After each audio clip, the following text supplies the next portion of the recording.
When most people think of history, they think of abstract names and dates their teachers made them memorize in class. Random facts that are dry, dusty, and dead. But for some of us, history is far more personal. People from our past and the events they were involved in become part of our present, something we live with every day. We know that history isn't dead, and if we listen closely and look carefully, history never dies. History is alive.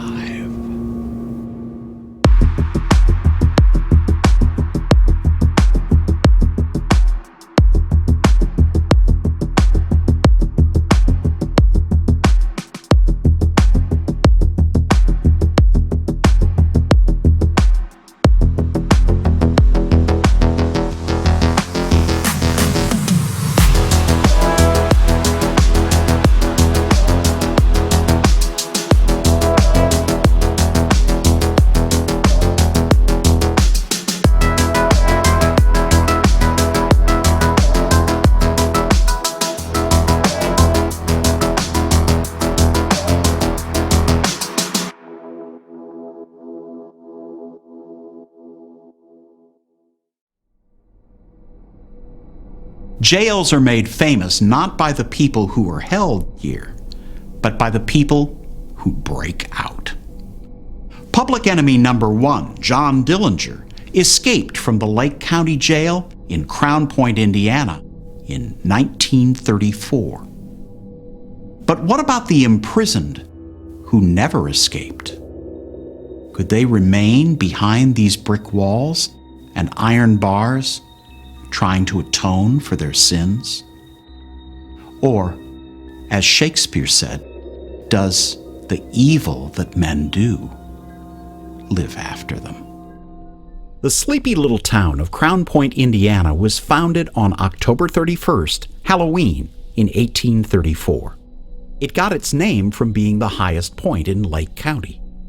6 years later, as the town grew and prospered, it became the county seat. In 1882, construction began on a sheriff's house and jail. The original structure contained 10 cells, 6 for men and 4 for women. In 1908, they had to build an addition onto the jail to house more inmates. And in 1928, they started a new addition on the jail that was completed in 1929. So now the structure stands at 3 floors and over 150 cells. Historically, this building has had so many people through it. The families that lived here, the people that worked here, all the inmates that came through. There's a lot of stories, a lot of history were made in these walls. One of which housed notorious bank robber and murderer John Dillinger. John Dillinger, 25 years ago today, America's most notorious desperado. Held in a supposedly escape-proof jail presided over by a woman sheriff at Crown Point, Indiana, the cocky bad man bluffed his way out with a wooden gun. Posses hunted him for months following this most spectacular incident in a career of robberies, jailbreaks, and killings that terrorized the Midwest. In March, Dillinger had escaped despite scores of heavily armed guards, and he eluded a nationwide manhunt for months until one summer night in Chicago, the FBI closed in as public enemy number one was leaving a North Side theater.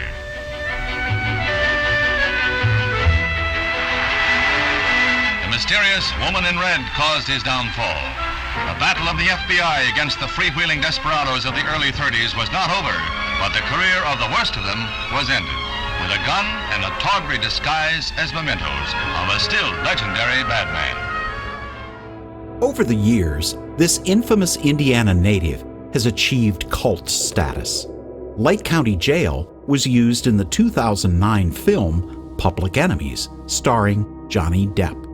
After the jail closed in the 1970s, its reputation for strange experiences and unexplained phenomena grew.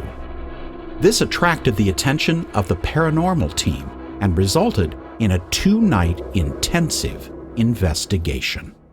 Who are some other folks that we really need to be on the lookout for tonight? You know, the wild thing is our claim to fame is John Dillinger, of course, but if you look at history, he was actually only here 3 months. That's not a huge piece of time when you consider the jail was open from 1882 to 1975. And during that time, we did go through the gangster era, you know, so a lot of your bigger name guys that were out there like Capone and guys like that, their henchmen were here. A lot of them housed here for a time. The history of Dillinger is great, but it's not just him. It's from the juveniles that were here, the women, the stories, all the inmates, the guards, everything. Just the history of this place is phenomenal. While Dillinger is the most recognizable former inmate, many other equally interesting and horrifying criminals were incarcerated here. Arthur Raymond Carr fatally stabbed his uncle. He escaped, but was recaptured and put into solitary confinement. His name remains etched into the walls of the jail. Is that all he left behind? James Fur Salmons started his criminal career as a gang rapist in 1899. Even his gangland associates considered him a psychopath. He was reportedly a hitman for Al Capone. George Robert Brown was dubbed the notorious Dunes Slayer after sexually assaulting and killing 2 women, one of which he buried alive. William Macy had an incurable disease, which resulted in insanity. He severely beat another inmate with his shoe. After being released from solitary confinement, he hung himself. Some local residents who have visited the historical landmark believe small remnants of the prison population still remain within these cell blocks. I had my back to the hallway and I heard someone walk up to me. And the only reason why I have to say this is because it's the only way for me to really make sense of it. But when someone walks up on you and you know for a fact someone's walking up on you, the last thing you do is like quickly check on what's going on. In this setting, I mean, I kind of let it kind of sit, chill, and then I turned around to see what it was to kind of gain my bearings, and nothing was there. Up by John Dillinger's jail cell, and I got my arm squeezed, so I moved across the hallway to the other side, and actually something grabbed my ankle. Michael McDowell, president of the Indiana Ghost Trackers, has led several public investigations at the jail. Even though he has a long history with the spot, the amount of activity that occurs when he visits continues to astound him.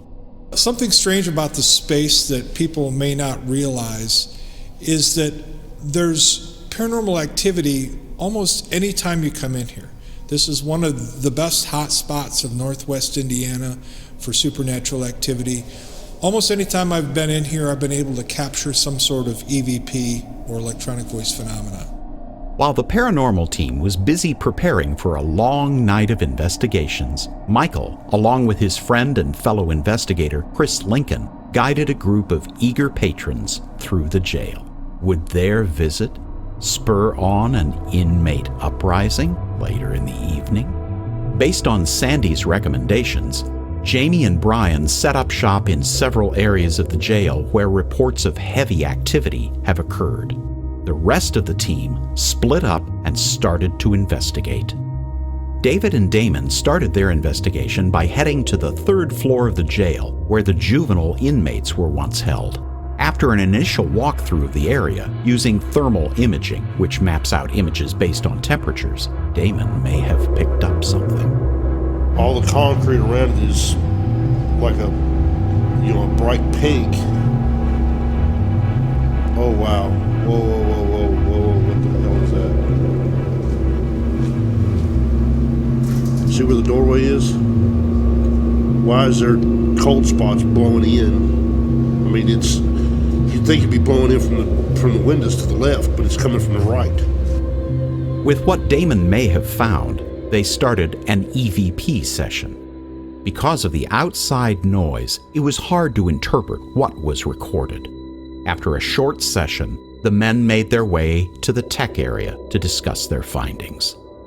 Walking through the jail the initial walkthrough, there was a whole lot of heavy energy in 3 or 4 spots, but at the same time it was heavy everywhere.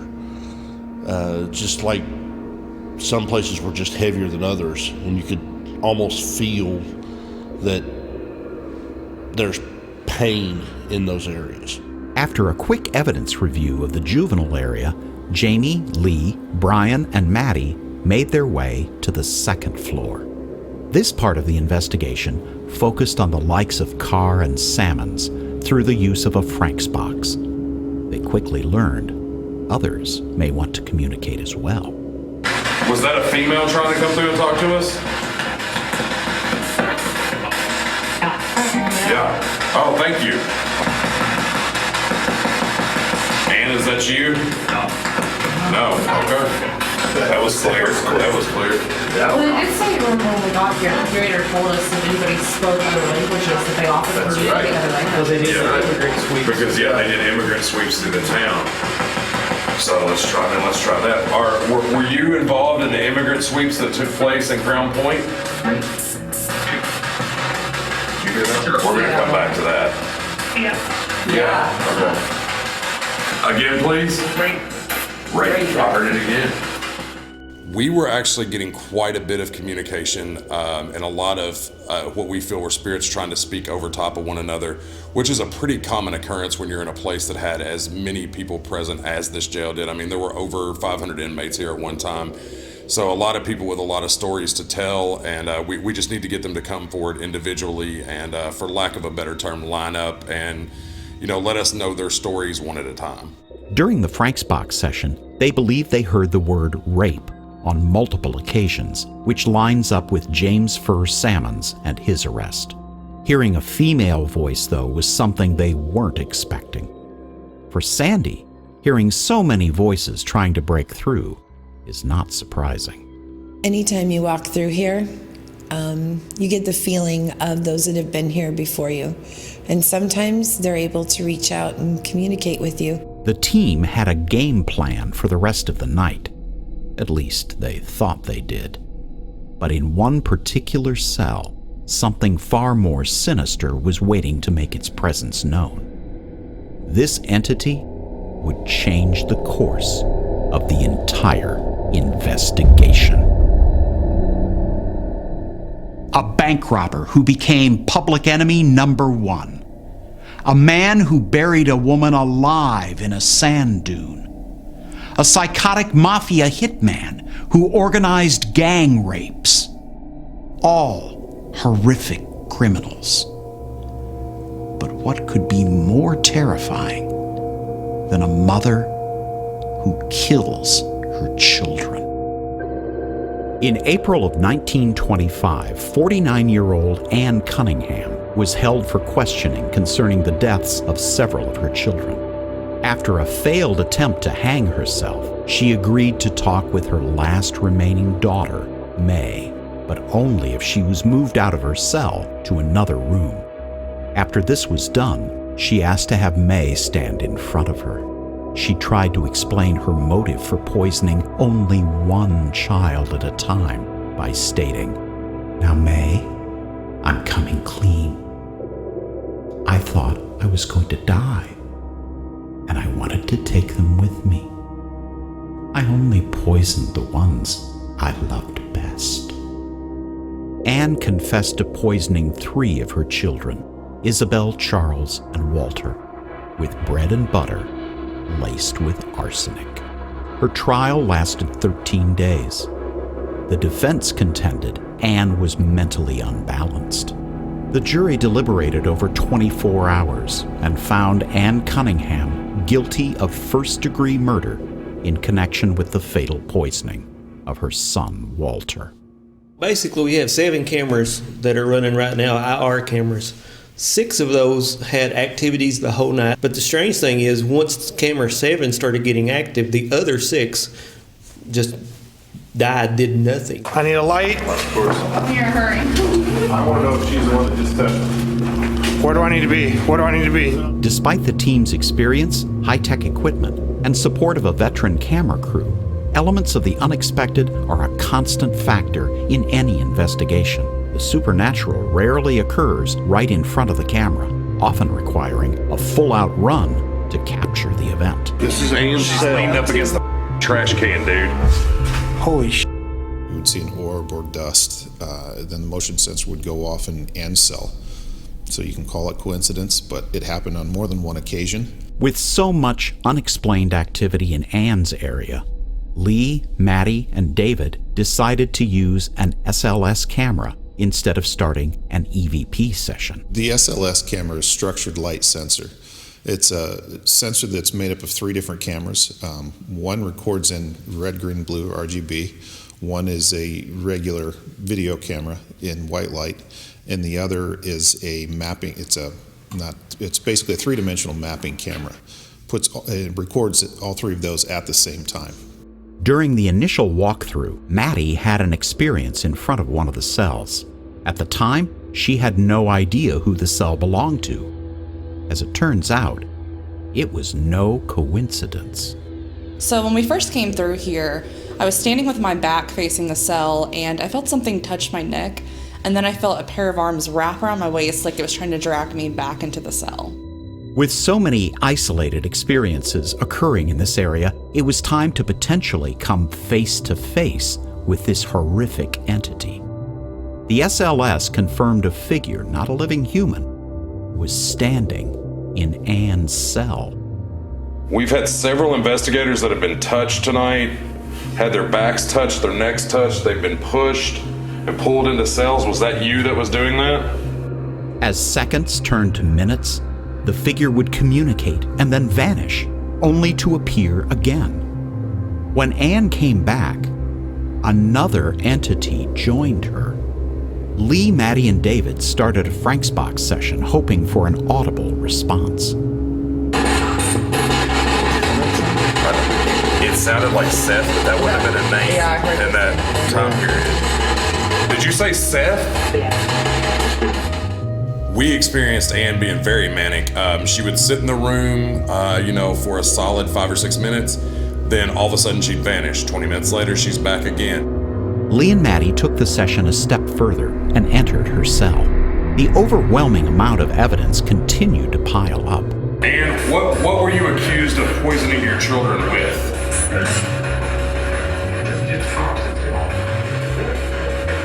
Did you hear it? I heard arsenic.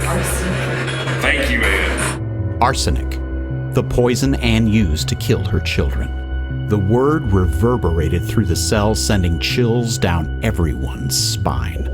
So, Ann, thank you for talking to us earlier, and thank you for appearing back in our camera and our other devices. We know you were talking to us earlier. You're very kind to let us know your story, let us know that you were accused of murdering your 3 children with arsenic.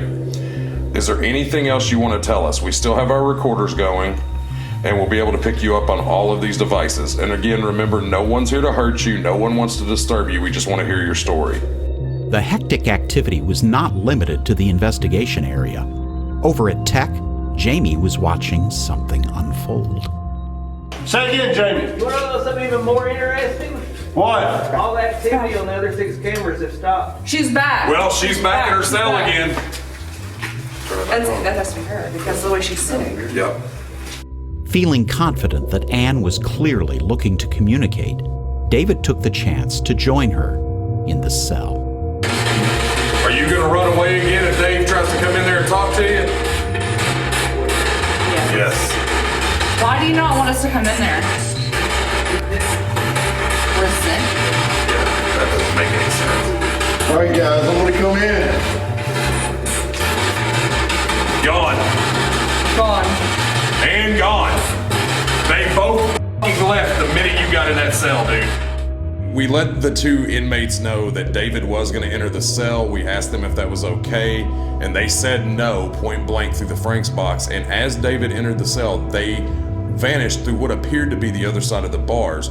As that happened, they were catching 2 mists coming through the bars on our IR cameras that are placed in this hallway. This was our first investigation using our SLS camera, and picking up the activity that we did on the SLS in Ann's cell was a little weird, a little creepy, and exciting at the same time. During public investigations, and even private investigations like this, Sandy often warns those who visit the jail that anything can and will happen. Always be aware of where you are in the building and what's going on around you. There was a lot of negative energy in this building. A lot of the people here were murderers and rapists and pedophiles, maybe didn't have the best past. And we've had instances where people feel like they've been scratched or hurt. Know that sometimes that's the only way that a spirit may be able to reach out to you. Sometimes an investigation will steer the paranormal team in several directions. As they learned at Whitehall, it was hard to understand who might be trying to break through. With so many inmates housed here, they thought the same thing would happen in the jail. Instead, who they believed to be Anne broke through and kept the investigators locked on her for the remainder of the night. It felt like every aisleway you went down, every hallway you went down, there was an entire room staring at you. Want to know why you were here, what you were doing, what were you going to do with them or to them. Once we turned the SLS camera on, to see the formation of Anne in the room and her sitting on the floor and her responding to our requests or our commands, it's mind-blowing. The use of the SLS camera definitely takes our investigations to a whole new level. It's just more scientific proof that we can use to back up claims and to back up evidence that we already know to be true. This was unlike most investigations for the team. No breaks, no slow moments. It was go from the moment they walked into the jail. After 2 exhilarating yet exhaustive days, the crew prepared for the trip back to Kentucky, already amped up for the second part of the investigation later in the month. Upon their return, would Anne and the other inmates be there for a warm welcome? The first investigation ended with a flurry of activity. After a bit of a layoff, the team arrived back at the Lake County Jail for a second investigation. Without hesitation, the team knew who they wanted to visit first. The first night we were here was a blur. Everything just happened just so fast that tonight, we're spending a lot more time in individual spots, being a little more deliberate with our actions. Encouraged by their previous success, the investigators started where they left off, in the cell block that housed Anne Cunningham. And when it's an empty room and you see something that's responding to questions, raise your right hand, raise your left hand, wave, put your hand over your head, and it actually responds to that. That's where you really scratch your head and try to figure out what it is and makes you ask more questions. Scheduling conflicts had prevented several team members from attending the first investigation. Because of the intensity of the initial paranormal inquiry, Tony and Chris eagerly joined in. For Chris, diving into a different time period of history was something he was excited about. I don't usually delve into this era as far as my studies go, but it's pretty neat to get to see this jail, especially given the history of John Dillinger. Kind of, for me, gives another layer of the story of that era that produced people like Dillinger and some of the other gangsters of that period. While Chris and Tony made their way through each cell block to familiarize themselves with the jail, the rest of the team was set up and ready to speak with their old friend, Anne. Lee and Maddie started with a Frank's Box session inside Anne's cell. Tell us your name.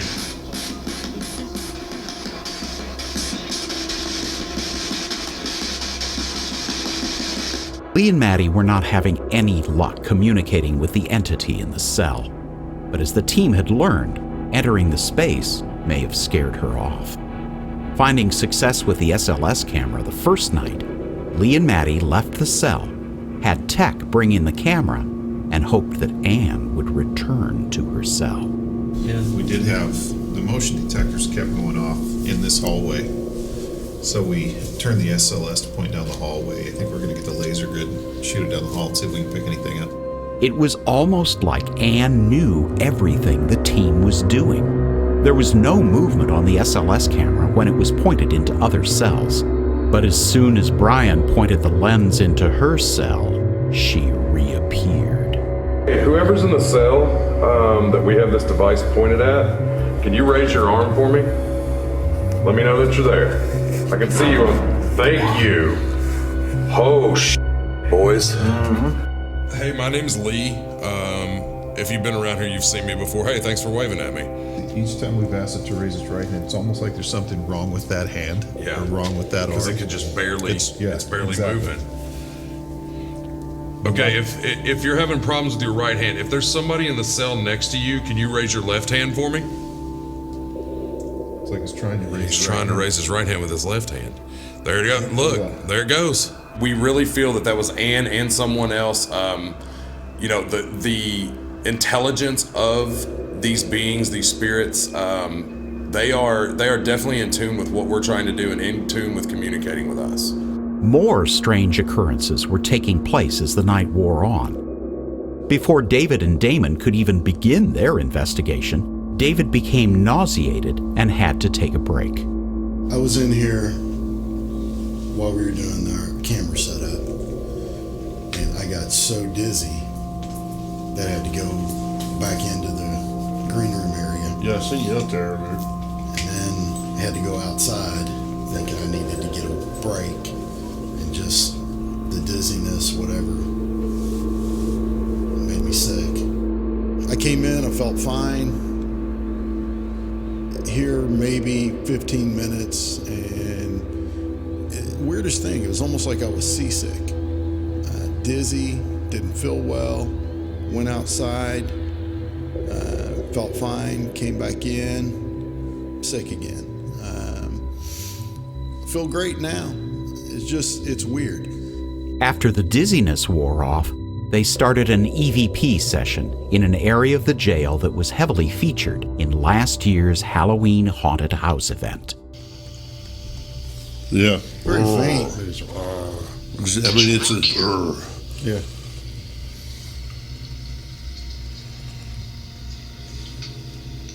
Are you stuck here for some reason?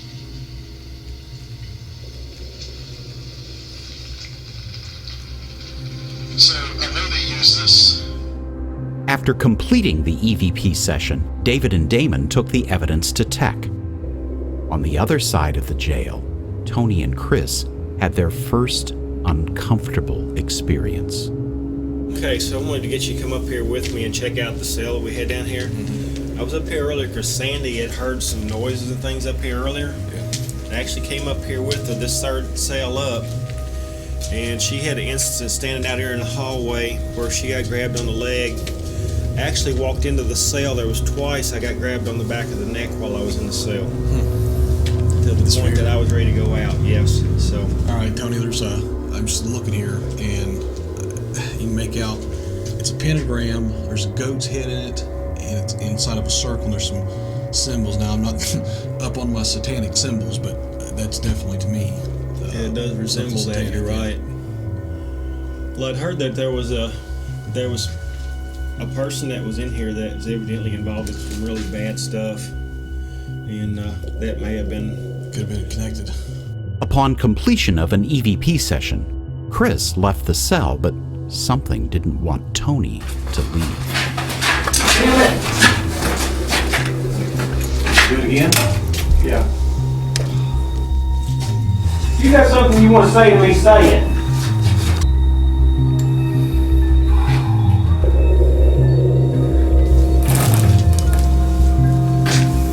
Alright, I'm ready to get out of this room. I was touched on the back of my neck while I was in the cell. We got like K2 hits in that area, and I asked them if they wanted me to leave, and then they did the same thing they did before. They got a hold of me by the back of the neck. Just as we were walking out of the cell and I was exiting the cell, whoever was there made their presence known that they definitely didn't like me being in there. Almost every inch of the jail was flush with activity. Just like the first investigation, the paranormal team couldn't take a break. Something or things continued to pull them in different directions. One of the things we've seen at Tech are orbs coming up this hallway, setting that motion detector off. or actually coming from here, that motion detector will go off. Yeah. See another one go into and cell, and the motion detector goes off. Okay. We've never had dust Set off a motion detector, no. So something, and actually in all 3 IR cameras in here, Yeah. we've seen orbs go by, set the motion detector off.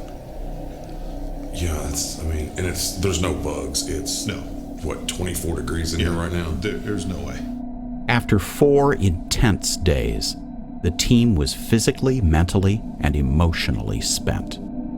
In the case of Waveland, Whitehall, and now the jail, it had become increasingly clear that each historic location warrants a different investigative approach and yields a completely different set of results.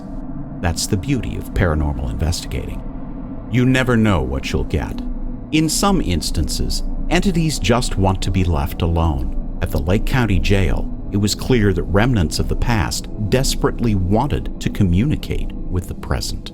Normally, we go into an investigation, as paranormal investigators, a little skeptical. We have to be, because you can't just walk around thinking everything is haunted.